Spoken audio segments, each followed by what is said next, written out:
Voilà, pour la suite de l'étude mécanique.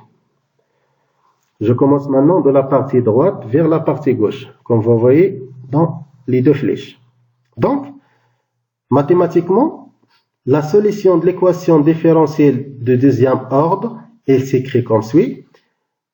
Le variable dans ce cas, c'est la distance x en fonction de temps, est égal à x max fois cosinus de p sur t0 t plus phi. Avec x max, t0, phi sont des constantes qu'on doit les déterminer. X max, c'est l'amplitude en mètres, c'est l'amplitude des oscillateurs ou bien des oscillations en mètres. T0, c'est la période propre en secondes. Et phi, c'est la phase à l'instant t est égal à 0, c'est-à-dire la phase à l'origine. La question, trouver les constantes x max, t0 et phi. On commence par la période propre t0.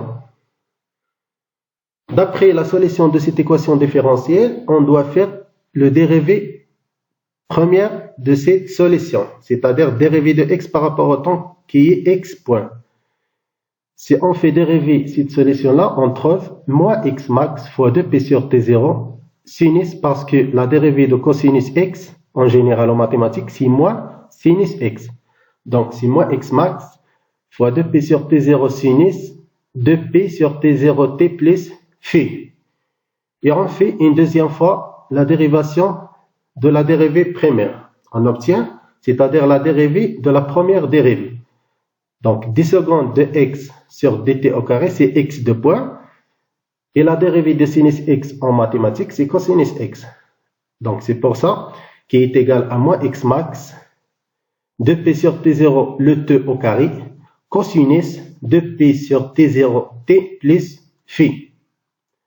Maintenant, on remplace cette dérivée seconde, c'est-à-dire x de point, dans l'équation différentielle qu'on a déjà trouvée. Et on trouve cette relation-là, moins x max fois 2p sur t0 le t au carré fois cosinus 2p sur t0 t plus phi, plus la raideur k sur la masse fois l'abscisse x égale 0.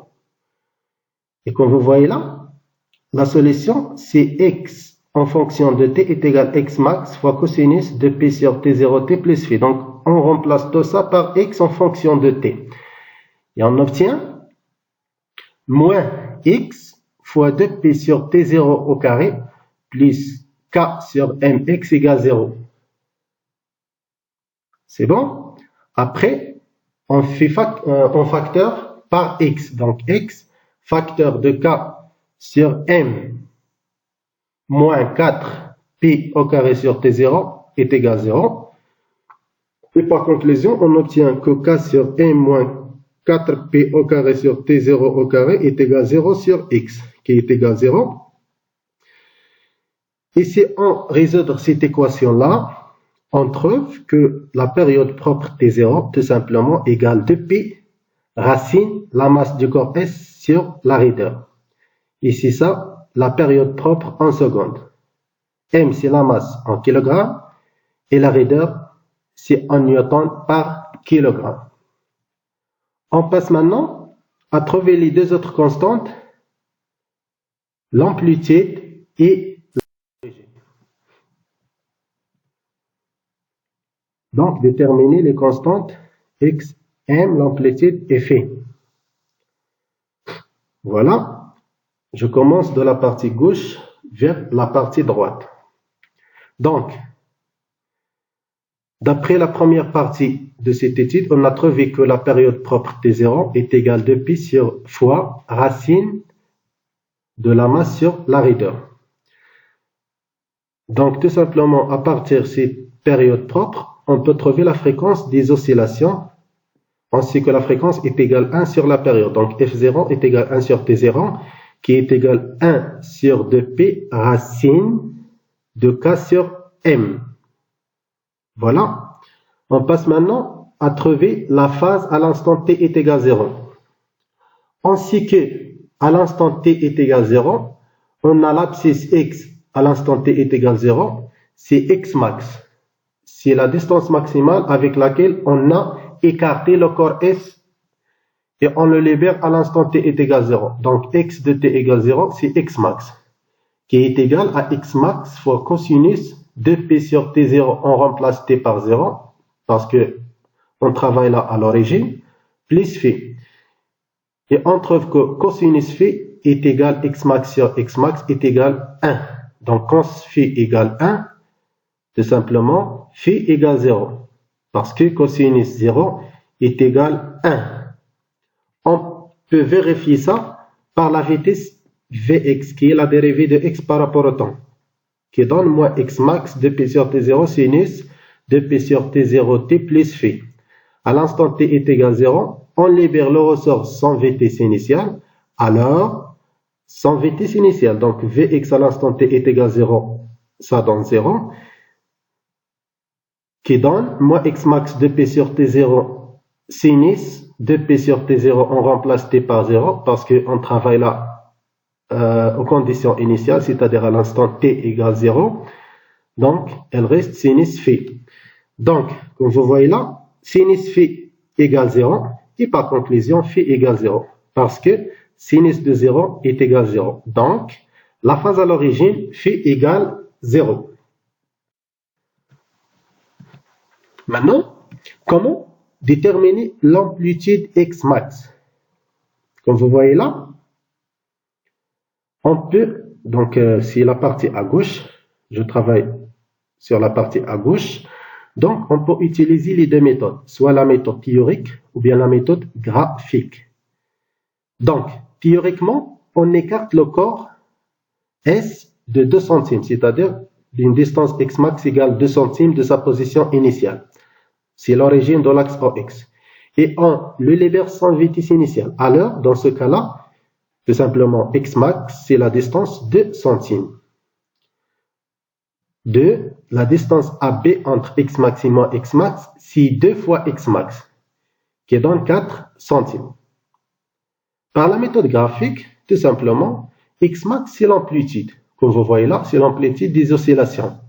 C'est-à-dire de l'origine de l'axe O jusqu'à la valeur maximale des abscisses. Dans ce cas, c'est 2 cm. Et comment déterminer la période propre T0?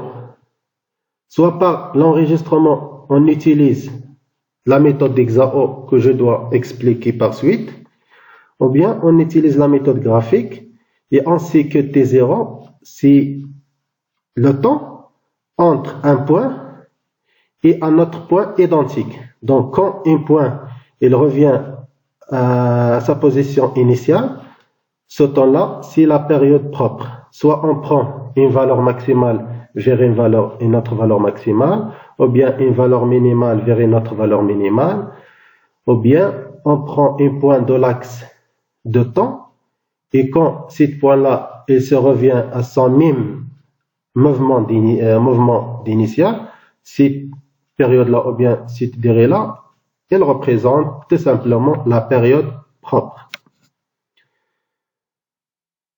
La question qui se pose maintenant, expérimentalement, comment on a trouvé ces courbes-là, c'est-à-dire les courbes qui représentent les abscisses x ou bien la distance x en fonction du temps.